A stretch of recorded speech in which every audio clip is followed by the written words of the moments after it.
about, he mentioned something about scar tissue. He said, what makes you think you can add value to this company, John? You know, why should I employ you? He said, you look pretty young. You know, have you done as much as you say you have done on this resume? And I said, yes, sir, I have. I said, but one thing I have had at an early age is a lot of positive scar tissue.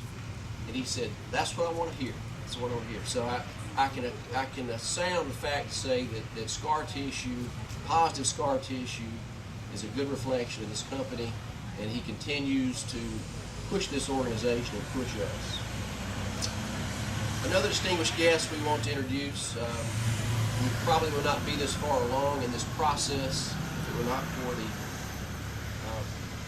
Bart Jackson and CETA, and some of the CETA members are here. Thank you so much.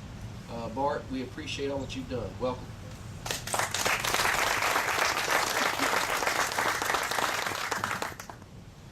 I just want to congratulate Mr. Robbins and the S Robbins Corporation on behalf of the CETA board. We have several members here today, the CETA staff. We have worked with E.S. Robbins over the years, and we've been working on this project for a while, and certainly having the judgment to know when to go forward with the project is really the key to having a leader like Mr. Robbins at a corporation. You see so many corporations today make poor decisions. He knew when it was time to pull back. He knew when it's time to go forward. And so we see today that really the timing is perfect. As the chair mat industry, they've got a dominant position in that moving forward. Got a distribution facility in France. Really making the right decisions is key for existing industry growth, and we certainly appreciate what you have meant to this community over the last 40 years, and the work and the employees that you have employed, and the hard work that they do here as well. Certainly we want to thank also the City of Muscle Shoals, standing behind industry, working with industry, approved tax abatements for this company last month, and continue to move forward with improvements to the road. So we know that industry in the Shoals continues to be a high priority not only for CETA but also for the local government as well. And this is just a really nice example of CETA, the local companies, the local governments working together to provide jobs and investment for this community. And that's what we want to see. So we look forward to working with you, Mr. Robbins, for many years to come, and to continue to see your corporation grow and employ people here in the Shoals on into the future. So we appreciate it. Thank you.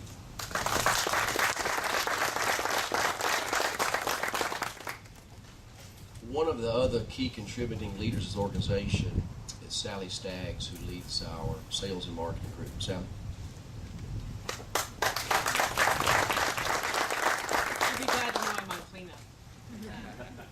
So I do want to reiterate the thanks to Bart and to CETA for all of their efforts in helping us get to this point. It's really a really important and exciting day for us. It's very symbolic of the exciting growth that we've had over the past few years. As an employee of this company and as a resident of the Shoals, it's really exciting for me personally to be able to go into a Staples or an Office Max or a Costco store and see chair mats that were made right here in the Shoals. To know that we have some of our commercial door products that are installed in Walmarts throughout the country, and those were made right here in the Shoals. That we have an incredible installation of horse fencing on a multi-million-dollar horse farm in Lexington, Kentucky, and all of that was made right here in the Shoals. So I really am into, if you can't tell, the Made in the Shoals, and I'm excited that we're now embarking on new growth globally, as well as you've heard mentioned. We did just open a distribution and sales operation in Strasbourg, France, to grow our business in Europe, and we're going to be seeing all those products made right here in the Shoals, in stores and being delivered to customers throughout Europe as well. With that, I'm going to close it out.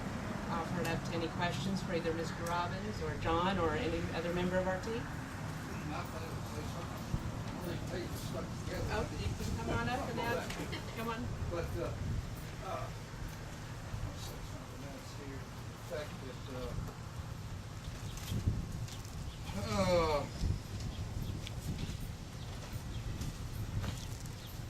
we've now got about 200 employees here, and we're saying that we'll probably do within the next year or so 25 additional employees, but I believe I firmly believe that we'll probably exceed that, maybe up to 50 employees. But I didn't want to say that, so 25 is a conservative thing. I wanted to say this, that the company here has about a $9 million payroll, and I think by next year we'll probably be about $10 million payroll, which I think is significant. I think we're the 10th one on the list in size employers here in this area. So I think we got a bright future, and I think that if we continue the way we're growing and we're trying to recruit talent in here, it's difficult to find what I call skilled engineering and management talent to expand the company on. We have a nucleus of good people, but we're going to the next level.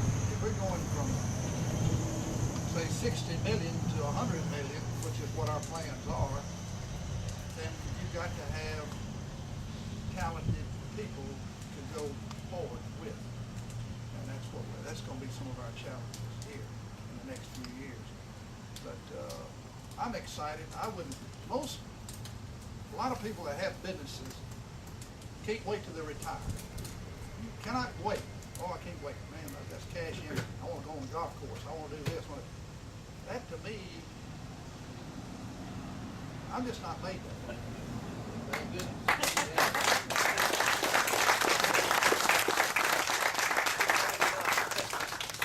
Yeah, we're pretty sure it would mean something significant shifted in the world if Mr. Robbins told us he was going to retire. I like more violence, like polo.